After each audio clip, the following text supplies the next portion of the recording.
അല്പസമയം മുൻപാണ് മുഖ്യമന്ത്രി കോട്ടയം മെഡിക്കൽ കോളേജിൽ എത്തിയത്. ആരോഗ്യമന്ത്രി വീണ ജോർജ്, ജില്ലയുടെ തന്നെ ചുമതലയുള്ള മന്ത്രി വി.എൻ. വാസവൻ എന്നിവർ രാവിലെ മുതൽ തന്നെ അവിടെ തുടരുന്നുണ്ടായിരുന്നു. അവർ ഇതിനോടകം കാര്യങ്ങളൊക്കെ വിലയിരുത്തിയിട്ടുണ്ട്, സ്ഥിതിഗതികളൊക്കെ പരിശോധിച്ചിട്ടുണ്ട്. അക്കാര്യങ്ങൾ കൂടി മുഖ്യമന്ത്രി നേരിട്ടെത്തി വിലയിരുത്തുക എന്നുള്ളതായിരുന്നു ഈ സന്ദർശനത്തിൻ്റെ തന്നെ ലക്ഷ്യം. അത് അദ്ദേഹം പൂർത്തിയാക്കിയിട്ടുണ്ട് എന്നുള്ളതാണ് മനസ്സിലാകുന്നത്.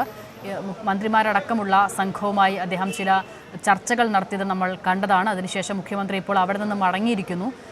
സനോജിലേക്ക് അല്പസമയത്തിനകം തന്നെ എത്തിച്ചേരാനാകും എന്നുള്ളതാണ് പ്രതീക്ഷിക്കുന്നത്. അതിദാരുണമായൊരു സംഭവം കേരളത്തിലെ ഒരു പ്രധാനപ്പെട്ട ആശുപത്രിയിൽ ഉണ്ടായി എന്നുള്ളതാണ്. അപ്പോൾ അതിൽ വീഴ്ച എവിടെയുണ്ടായി എന്നതിലേക്ക് ഉൾപ്പെടെ അന്വേഷണം നടക്കേണ്ടതുണ്ട്, അതിൻ്റെ നടപടികൾ സ്വീകരിക്കേണ്ടതുണ്ട്.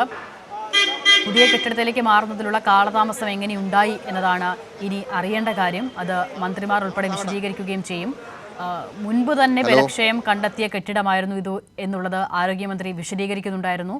അപ്പോൾ അതിനുശേഷമാണ് ദ്രുതഗതിയിൽ പുതിയ കെട്ടിടം നിർമ്മിക്കുക എന്ന നടപടിയിലേക്ക് സർക്കാർ കടക്കുകയും ചെയ്തത്. അത് ഏറെക്കുറെ പൂർത്തിയായിട്ടുണ്ട്. അപ്പോൾ 30-ാം തീയതി അടക്കം ഈ വിഷയത്തിൽ യോഗം ചേർന്നിരുന്നു. സനോജ് പറയൂ, മുഖ്യമന്ത്രി ഇപ്പോൾ മടങ്ങി അല്ലേ?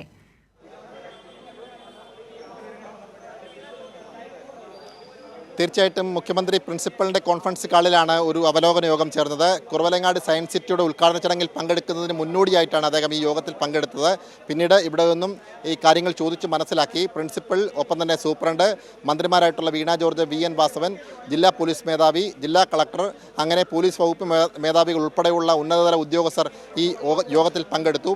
എന്താണ് സംഭവിച്ചത്, എങ്ങനെയാണ് സംഭവിച്ചത്, വീഴ്ചകൾ എന്തെങ്കിലും ഉണ്ടായിട്ടുണ്ടോ എന്നതിനെ സംബന്ധിച്ചുള്ള ഒരു കൃത്യമായ ഒരു ചോദ്യങ്ങളും മുഖ്യമന്ത്രി ആളുകളിൽ നിന്നും അല്ലെങ്കിൽ ഈ ഉദ്യോഗസ്ഥരിൽ നിന്നും ചോദിച്ച് മനസ്സിലാക്കി. മന്ത്രിമാർ ഉൾപ്പെടെയുള്ള ആളുകൾ കാര്യങ്ങൾ മുഖ്യമന്ത്രിക്ക് മുന്നിൽ അവതരിപ്പിച്ചു. മുഖ്യമന്ത്രി എല്ലാം കേട്ടു. അതിനുശേഷം മുഖ്യമന്ത്രി ഇവിടെ നിന്നും മടങ്ങുകയാണ്. മുഖ്യമന്ത്രി ഇപ്പോൾ പോയിട്ടുള്ളത് കുറവലങ്ങാട് സയൻസ് സിറ്റിയുടെ ഉദ്ഘാടനത്തിലാണ്. എന്തായാലും സർക്കാർ ഈ ഒരു അപകടത്തെ വളരെ ഗൗരവമായി തന്നെ നോക്കിക്കാണുന്നുണ്ട്.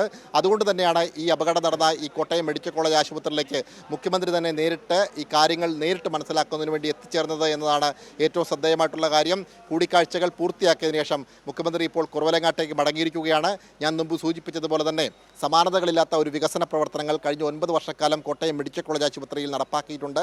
10 നിലയുള്ള സൂപ്പർ സ്പെഷ്യാലിറ്റി ബ്ലോക്കും ഒപ്പം തന്നെ 7 നിലകളുള്ള സർജിക്കൽ ബ്ലോക്കും ഉൾപ്പെടെയുള്ള നിർമ്മാണ പ്രവർത്തനങ്ങളാണ് പുരോഗമിച്ചുകൊണ്ടിരിക്കുന്നത്.